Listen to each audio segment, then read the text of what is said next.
Hello everyone and welcome back to Driven Mad. Now today's video is really exciting. You can see I'm grinning from ear to ear. If this all goes well, this is going to transform my car. Now what we've got today is a JOYING head unit. So I'm going to do a quick unboxing, show you what it entails and the bits and bobs I've got to get this all together.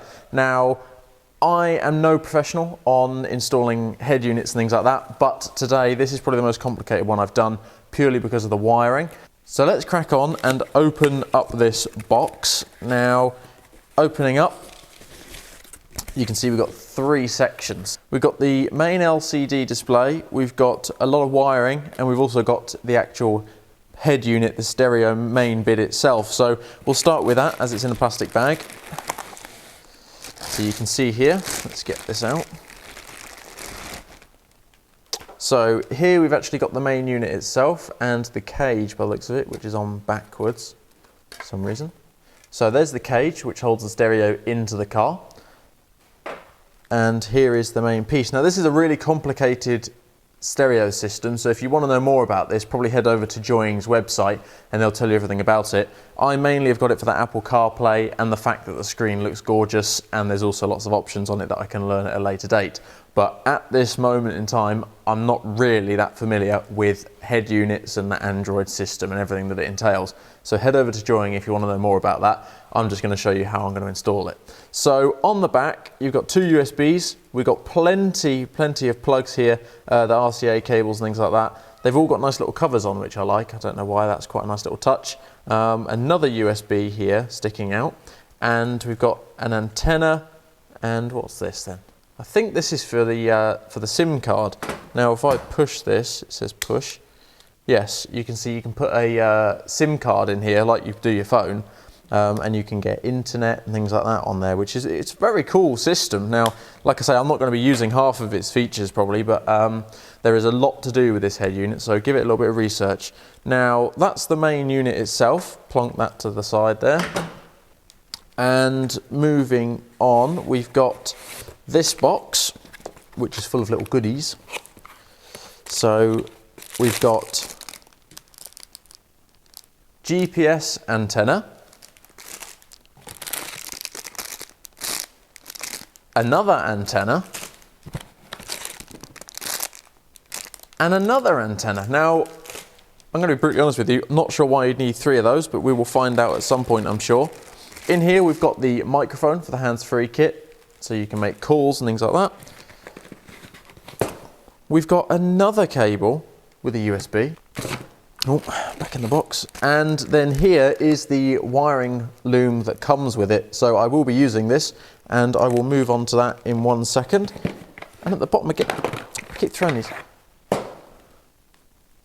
Another USB extension. Okay, so we can extend the two USB ports here, I'm guessing, to come into the cockpit of the car. And the most important thing, and the most exciting thing, I suppose, is this big box that says LCD on it. So let's get out this lovely display. Now, if I slide this out, you can see it's boxed in like so. It's got nice packaging, comes in foam. So we take that out and we can see that this screen is here. Now, don't know how well you'll see that there. It's really heavy. It's way heavier than I expected it to be. I mean, that's quite a weight. So I'm guessing this is glass, but it feels absolutely lovely. So yeah, I'm really excited to get this in. So I'll plonk that down before I smash it. And I will now discuss how I'm going to actually install this. So the head unit itself, most of them come with this connector, which I will get out. Now most stereos and a lot of cars, including Fiat's, come with this connector here. And this is a generic sort of plug for all aftermarket stereos. Now, I'm pretty sure if I plug the stereo straight into here, into my car like that, it would work, other than my car has steering wheel buttons. And this will not allow me to use the steering wheel buttons. And as this screen is just a screen, it doesn't have any knobs or any buttons to press for volume, I will need those steering wheel buttons, and of course I want them to work anyway. So that's where this company comes in to hand, connects to right here. Now this is a very complicated bit of kit, which has been simplified for people like me, I suppose. And what's inside this box, let's move the other one out, is basically another wiring harness. And what this does is this plugs into the car. So you can see my Fiat has the generic style plug, which is there. And then there's this extra plug, which I'm guessing is for the steering wheel controls. I will find that out. And pretty much what happens is the car can't read the codes that the stereo is sending, or the stereo can't read what the car is sending, so it needs to be coded correctly so they can read each other. It's almost like they're different languages.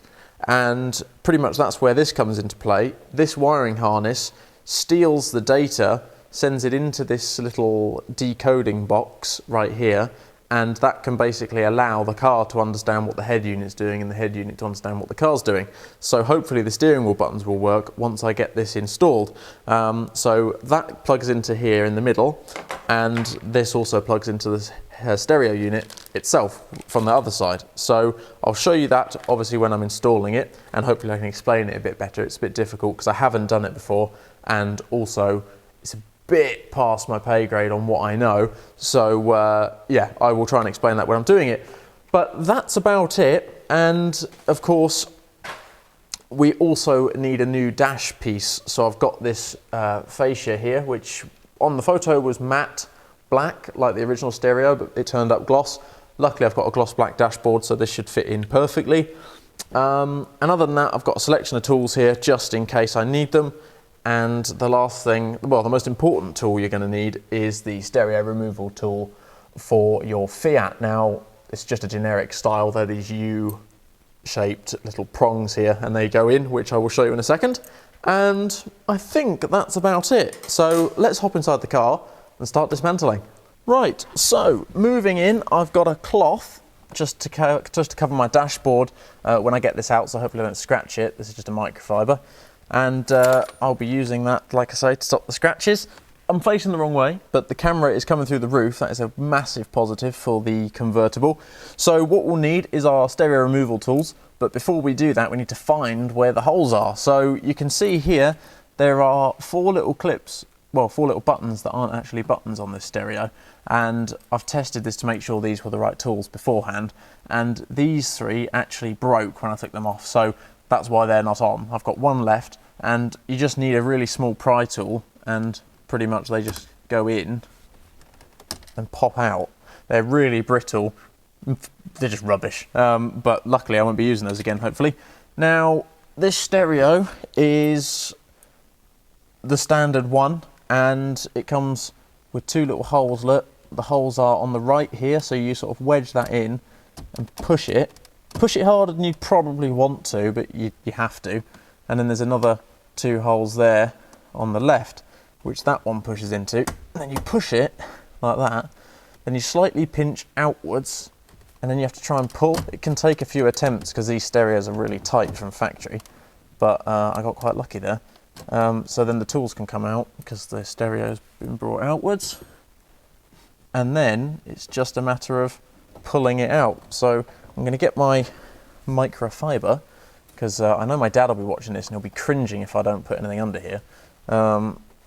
So what we'll do is we'll get this bugger out. I've pressed the hazards button. Now this is really tight. Why is that? I'm going to have to move that, I can't see. Okay, so we've got an aerial on here, that's the bit that's making it really tight.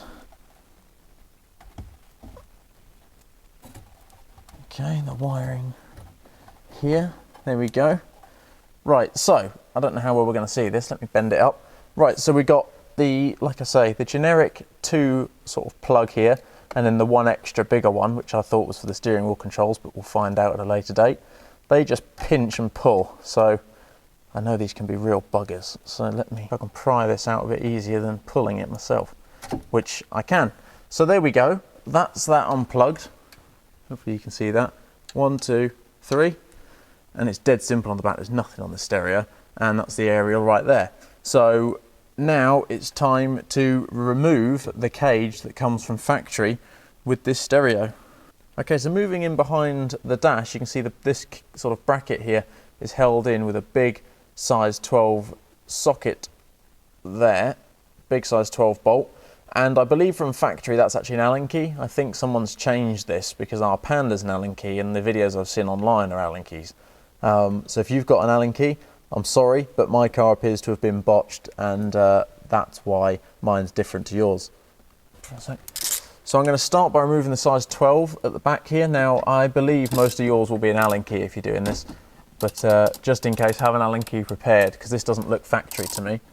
So I'm going to try and get that out as far as I can.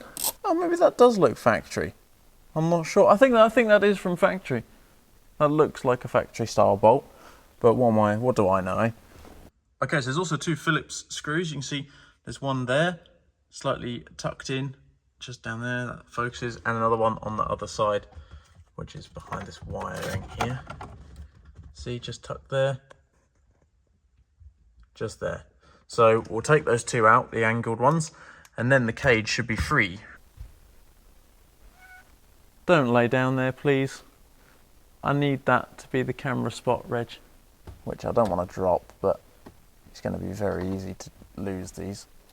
Oh, thank God for magnets. Oh, there we go. And the second little Phillips is out. So now this cage should be able to just pull out, which it can. Be careful, there's a metal little, hang on, there's a metal hook just here, so don't drag that down your dashboard. Look, that could scratch it really easily. So what we'll do is just pull it out, being cautious of the wires. So there's the cage, see that, the stock one, that's out. And now we're going to work on putting our new fascia in. Okay, so here's our new fascia, which is very, very exciting. What I'm going to do is just try and get these wires through a bit better. Without the other cage in, there's actually a lot more room. All these wires, all the tape's gone sticky and horrible. So I'm going to just make sure that I don't catch any of these wires in the new fascia. And that should just clip in, he says.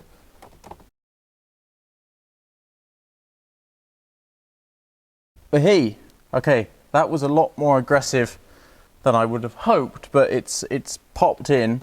There we go. So the next job is to get the cage in. So the cage, I'm guessing, doesn't have an orientation because you can see it's even on each side, the clips in the middle. So what we're going to do is just make sure these wires are still all good, which they are. And I can get those through in a moment. What we're going to do is push the cage through the fascia right here.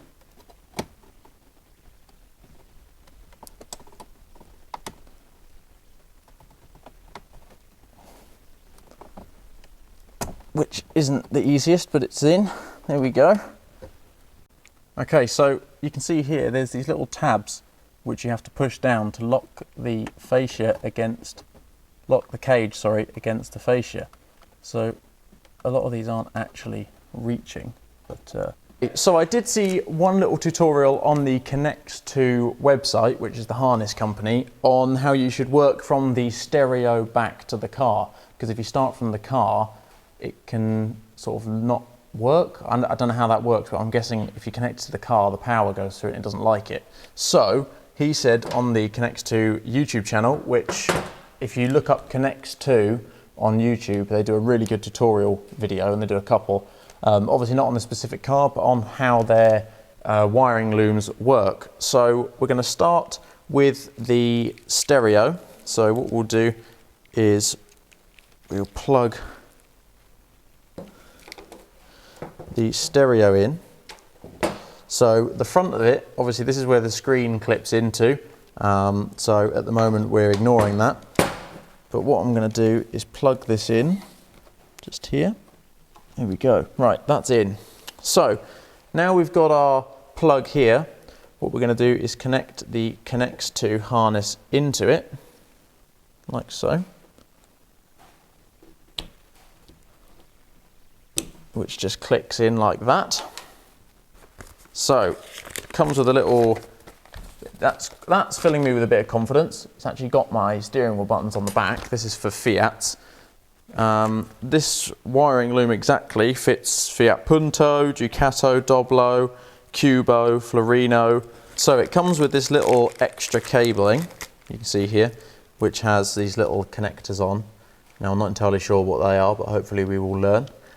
So that plugs in like so. You hear a little click, that's very nice. And then what we're going to do is plug this, it's saying plug this next into the stereo.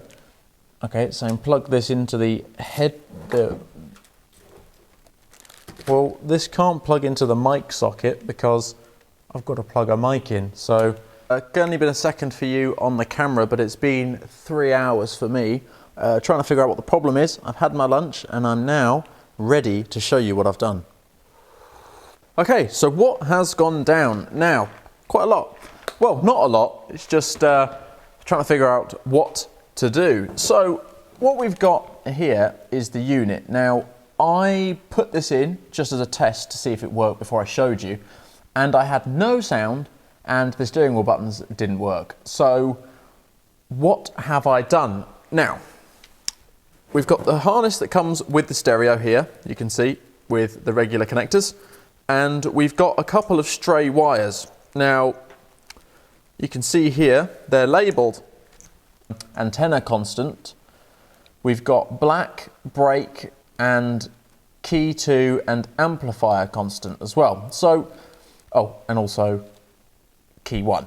So what we've got here are multiple wires which aren't actually connected to anything. So it turns out for the audio, the car has an amplifier, and that amplifier wasn't getting turned on because it wasn't actually connected to the unit here. So what I had to do was find the amplifier turn-on wire in the car's harness, the original one, which is in behind the dashboard, and then basically splice the wire into it and connect the antenna constant to that. Now I would have thought it would be the amplifier constant as I'm trying to find the amplifier wire, but it wasn't, and it's the antenna constant wire, which is this blue wire here. You can see I've put a little connector on the end, which is just a kit. I'll show you.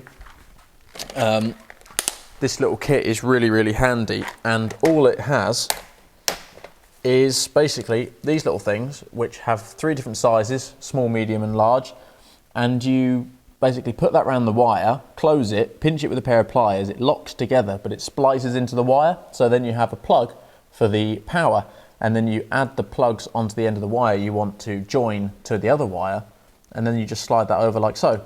So this is really good to splice into things because it's really not messy at all, and it just literally clips in and you wouldn't know, and you can always unplug it and just leave the little connector on there. So that's what I used inside the car to connect the amplifier wire.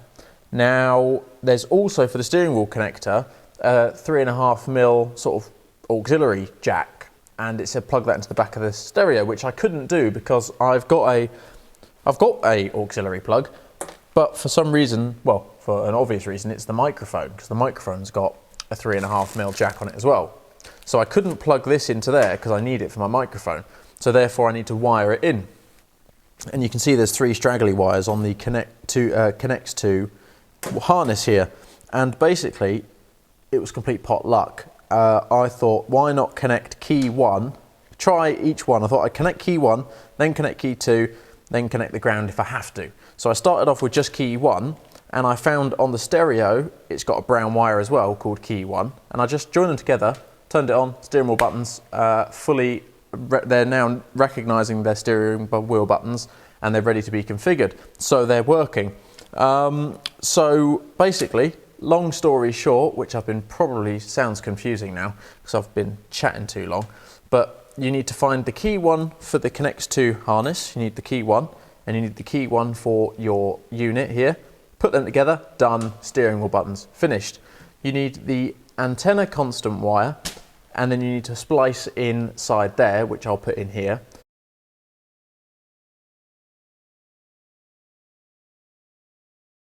That wire, the little red one, which I've also got a little graph here of which one it is. I will circle that now.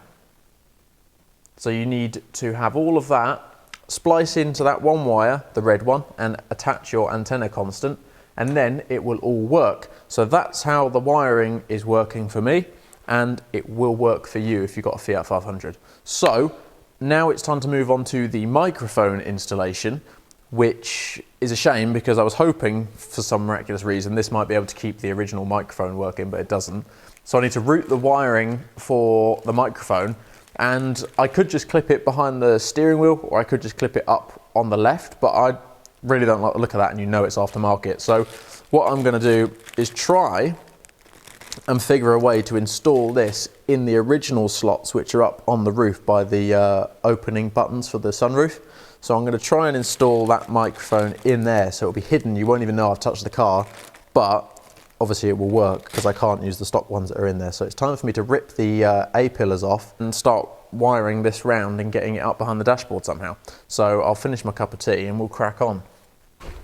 Okay, so we got the microphone assembly. I'm going to be taking off its little pivot. It's got a little clip here. I'm taking that off because I'm going to try and fit it up there. So that's going to be our little challenge of this afternoon. Got to get this 3.5mm jack through there and behind up here somehow. So that's my next little challenge, is figuring out how I'm going to get it up there. Now,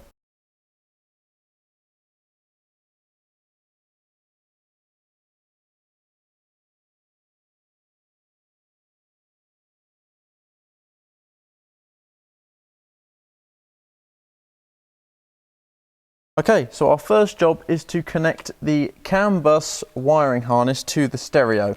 So I'm going to get out my black key 1 wire from the CAN bus connector, and I'm going to get the black key 1 wire here, and I'm just going to crimp them together. You can see there's a connector. So I'm just going to crimp that together.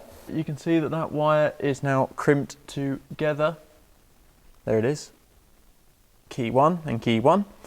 So this is now connected to the stereo. So what we're going to do is we're going to lay the stereo up on the dash with my lovely cloth, and I'm going to connect the CAN bus to the stereo using the connectors it came with. You can see here. So we're going to plug them in like so. Should get a nice click. There we are. Then I'm going to get the wiring that came with the car and get that out. And I'm going to plug that in. There we go, there's one, and then this little one on the side is 2. I'm going to connect the screen so I can check which USB to plug into to get Apple CarPlay. So I'm not going to fully attach it yet, but when you push it in, it clamps it on. One thing I just missed was connecting the constant air antenna remote. So I'm going to get that onto my red wire here. There we are. Okay, so you can see I've got the USB coming out. Now what I did was went underneath here, and I've got this little drop down tray for things like CDs and stuff. And next to it, there's a little clip there. And I just pushed the USB up, pushed my hand down there and met them just behind the dash there and pulled it up through. So if yours is the same as mine in the glove box, I recommend that little trick. So now my wire is going to be in the glove box, which is perfect. I'm going to plug in the USB, and I'm going to plug the USB into USB, there's no numbers, I'm just going to plug it into the top USB out of the 2 here, see what happens. There we go. And then of course the mic. Now the antenna, the radio, I would probably recommend putting on if you listen to the radio. I don't, so I'm not even going to bother with the antenna for now, because I haven't got the adapter either for the radio, but I also don't listen to the radio, so it doesn't really matter. So what we'll do is turn it on. Let's have a little look. I'll have to go around the front to see because the wires are a bit tight. Something must be happening. Come on, you worked a minute ago. Well, hey, it was just the screen wasn't plugged all the way in.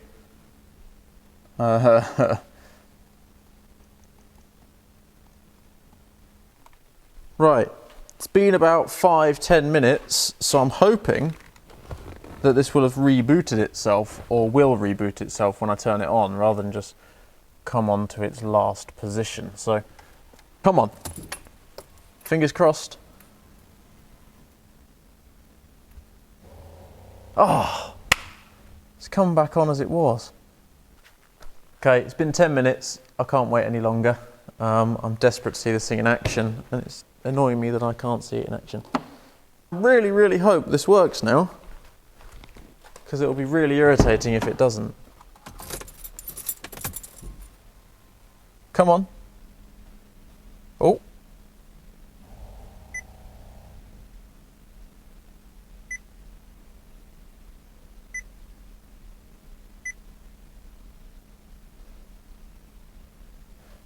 It would appear it's working, everyone. Right. Let's just check. Volume, okay. The buttons on the steering wheel, 2 of them are working. So, we'll go into settings. I'm hoping you can all see this. We'll go into settings and we'll go to the main settings. And what we'll do is we'll head down to steering wheel controls. I've seen this on YouTube already. So you can see, there you go, look, only 2 of them are red, so we'll clear them all. Press that a couple of times. Now what you've got to do is you've got to hold the command. You see if I press the plus button, it says please select learning function button. So whilst you hold the button you want, you choose what you want on the screen. So I'm going to press the plus button and hold it. So I'm holding the volume up button, and I'm going to press the volume up button on here. And that means it's set. So now I'm going to do the same for the minus. Let go. Then I've got the mute button. Press, oh, it's not censoring it for long, so mute, press it quick at the same time. That's set. That's insane. Oh, that screen is so nice. Whoa. Okay, I didn't expect that. I've got my phone calls. That is so cool. That is a gorgeous screen. So the stereo I'm going to have to lift up a little bit because it's slightly too low for how I like it, but it's just I'll pop it off and then I'll just change the screw location to be down a bit so it comes up. But I will give you a quick example. So you turn the car on and you wait a sec. There you go. Now it's going to come up with Apple CarPlay because this is what I want. So pretty much all it does is Bluetooth straight to that. So look, verification approved. It's already done it. That's it. It's that quick, and that's wireless. So I'm not even plugged in to the car, which is awesome. I'm really happy with that. So that's it. That sums up the install. Hopefully you found this video helpful because I had nothing really on the internet. I've seen people install them, but they don't explain how they installed them. They sort of just beat around the bush and don't show exactly what's going on. So I thought this would be a really good video to help anyone who's interested in buying one of these units because they are, well, so far it seems really, really good. And for the value and the price, it's just, I can't really see what's wrong with it. So hopefully you found this helpful in some way, and yeah, I'll catch you in the next video. Thank you very much for watching. One day I'll change.